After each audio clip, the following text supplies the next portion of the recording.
სოფელ წინამძღვრიანთკარში პროფესიული სასწავლებლის გაუქმებას აპროტესტებენ სოფლის მეურნეობის სპეციალობების შემსწავლელ დაწესებულებას 150 მოსწავლე და 45 თანამშრომელი ჰყავდა. სასწავლებელი ცხადამთიანეთის რაიონში ერთადერთი პროფესიული ცენტრია, რომელიც 1883 წელს ილია ჭავჭავაძემ და ილია წინამძღვრიშვილმა დააარსეს. უმუშევრად დარჩენილ პედაგოგებს წინამძღვრიანთკარში ქრისტიან-დემოკრატიული მოძრაობის წევრი შეხვდა. გიორგი ახვლედიანის განცხადებით, პროფესიული სასწავლებელი განათლების მინისტრის ბრძანებით გაუქმდა.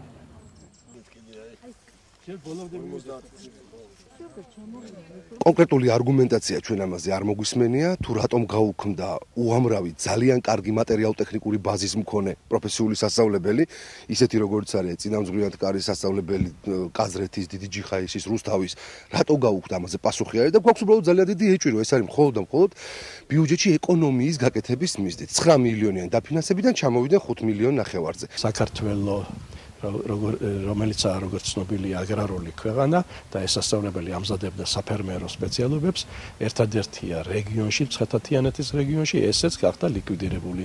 ერთდროულად 45 თანამშრომელი, მათ შორის 21 პედაგოგი დარჩენ სამსახურის გარეშე.